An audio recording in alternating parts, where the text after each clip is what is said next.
Olá, bem-vindos à nossa conversa focada hoje numa norma técnica essencial, a ASME PCC2. Ela trata de reparos em equipamentos pressurizados, tubulações. A gente está usando um material de treinamento bem completo como base, tá? A nossa ideia aqui é destrinchar a parte 1 dessa norma, aquela que fala do escopo, organização e a intenção geral. Basicamente, entender as regras do jogo antes de partir para os detalhes técnicos dos reparos, né? Ok, vamos lá então? Para começar, o que é exatamente essa ASME PCC2 e por que ela tem assim tanto peso na indústria? Oi. Bom, ela é uma norma da Sociedade Americana de Engenheiros Mecânicos, a ASM. É fundamental para a gestão da integridade de equipamentos, sabe? Especialmente, claro, no setor de óleo e gás. Mas, olha, a aplicação vai muito além. Ela surgiu, assim, de uma necessidade bem clara de padronizar os reparos que são feitos depois da construção original do equipamento. Isso ganhou corpo lá com o Comitê Pós-Construção, o PCC, em 95, e a primeira versão saiu em 2004. A que está valendo agora é a de 2022. Ah, interessante. Pós-construção? Exato. E o legal é que ela não funciona sozinha, isolada. Ela faz parte de um ecossistema de normas, né? Conversa com outros códigos da própria ASM, padrões do API tipo 510, 570 para inspeção e também do National Board. Isso cria uma rede de segurança, de boas práticas bem robusta mesmo. Essa integração parece chave, então, quer dizer, aplicar a PCC2 envolve também olhar para esses outros requisitos? Com certeza, totalmente. Por exemplo, se você vai fazer um reparo soldado, seguindo a parte 2 da PCC2, não dá para ignorar o que o API 510 ou 570 diz sobre inspeção, se for aplicável ao equipamento, claro. A PCC2 parte do princípio que essas outras bases já estão sendo consideradas, entende? Entendi. Faz sentido. E a estrutura da norma em si, como é que ela se organiza? Qual o papel específico dessa parte 1 que a gente está focando? A norma toda se divide em 5 partes. A parte 1, que é o nosso foco, é tipo a espinha dorsal. Escopo, organização e intenção. Aí depois vem as partes que detalham os métodos mesmo. A parte 2 para reparos soldados, parte 3 para mecânicos, a 4 para não metálicos e compósitos e a 5 para exames e testes. A parte 1, ela meio que estabelece as bases para todas as outras. Certo, então a parte 1 é o mapa, né? O guia geral. E o que a gente encontra de, assim, indispensável nela? Quais são os pontos cruciais? Primeiro, ela define bem claro onde se aplica. O foco são equipamentos construídos sob códigos ASME, mas ela permite o uso criterioso em outros sistemas também.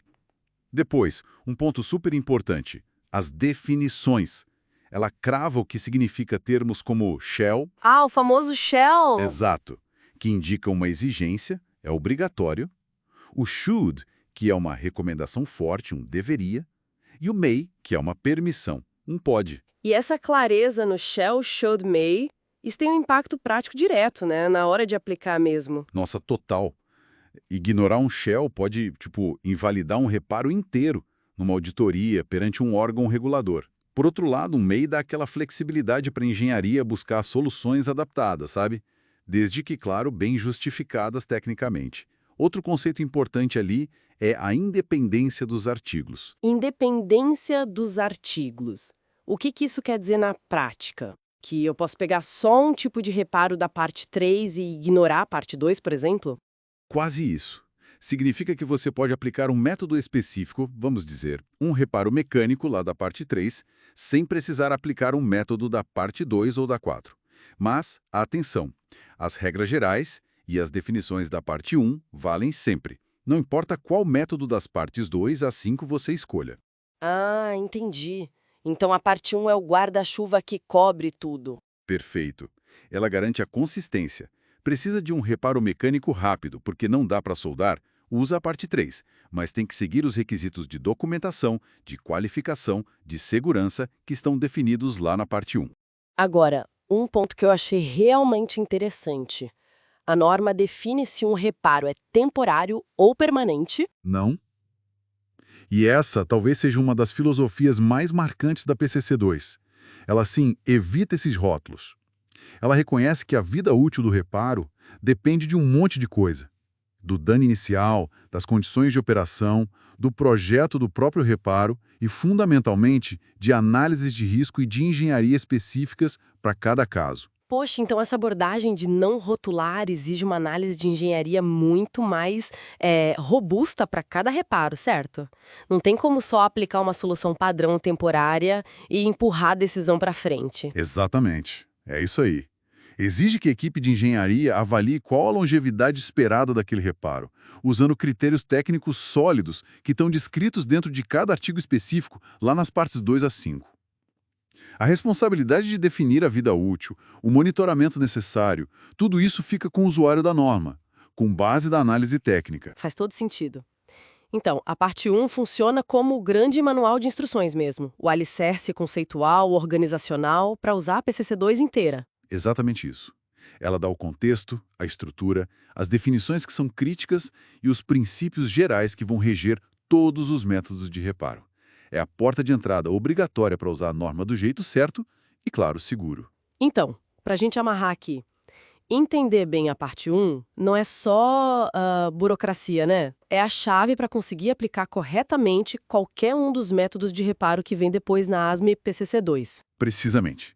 É a fundação que sustenta toda a complexidade técnica dos reparos.